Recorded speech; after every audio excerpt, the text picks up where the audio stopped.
Hello student, आज का सवाल हमारे पास है संख्या 9408 को कितने से भाग करने पर वह पूर्ण वर्ग बन जाएगी। इस तरह के सवाल जब भी आपसे पूछा जाए कि दी गई संख्या को कितने से गुणा करें कि वह पूर्ण वर्ग बन जाए, कितने से भाग करें वह संख्या पूर्ण वर्ग बन जाए, संख्या में क्या जोड़ें कि वह संख्या पूर्ण वर्ग बन जाए, या फिर संख्या में क्या घटाएं कि वह संख्या पूर्ण वर्ग बन जाए, जब भी इस तरह के सवाल आपको पूछे जाते हैं तब वर्ग और वर्गमूल वाले टॉपिक से होते हैं। ध्यान रखिएगा, जब आपसे पूछा जाए दी गई संख्या में क्या जोड़े या फिर क्या घटाए कि वह संख्या पूर्ण वर्ग बन जाए, उस समय हम भाग विधि का प्रयोग करते हैं।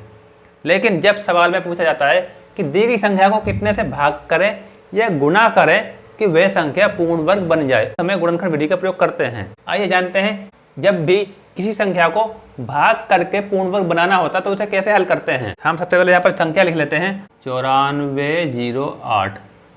इसमें कहा है कि भाग करने पर वह संख्या पूर्ण वर्ग बन जाएगी, तो हम इसके बनाएंगे सबसे पहले गुणनखंड, फैक्टर मेथड।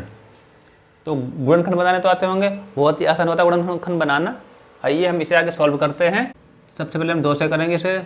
2 चौके 8, 2 सत्ते 14, 0 2 चौके 8। फिर से करते हैं 2 से। 2 दूनी 4, 2 तिया 6, 2 पंजे 10, 2 दूनी 4। फिर से 2 एकम 2, 2 एकम 2, 7 4 6 12। फिर से 2 पंजे 10, 2 अट्ठे 16, 2 अट्ठे 16। फिर से 2 से। 2 दूनी 4, 2 निम 18, 2 चौके 8। फिर से 2 एकम 2, 2 चौके 8, 2 सत्ते 14। आगे ये 2 से भाग नहीं होगा तो 3 से भाग करने के लिए 7 4 11 12। हाँ, संख्या 3 से भाग हो जाएगी तो 3 से कर लेते हैं। 3 चौके 12, 3 निम 27।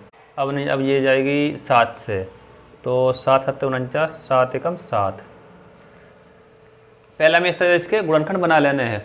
अगर गुणनखंड बनाने नहीं आते हैं तो आई बटन पे इसकी वीडियो मिल जाएगी कि गुणनखंड कैसे बनाते हैं। अब गुणनखंड बनाने के बाद आगे क्या करना है वो जानते हैं।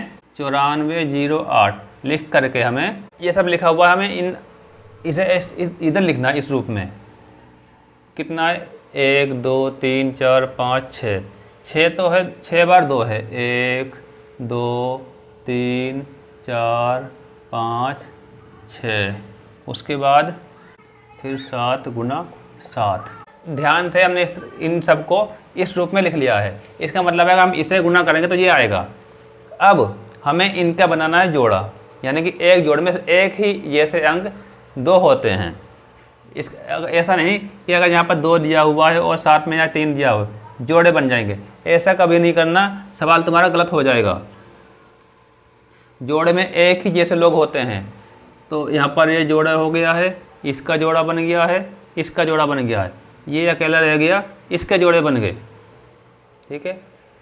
अब जिसके जोड़े नहीं बने, जो अकेला रह गया है, तो दी गई संख्या को उससे भाग करने पर वह संख्या पूर्ण वर्ग बन जाएगी। इसका आंसर आ गया है वह संख्या 3 है जिससे भाग करने पर संख्या पूर्ण वर्ग बन जाएगी।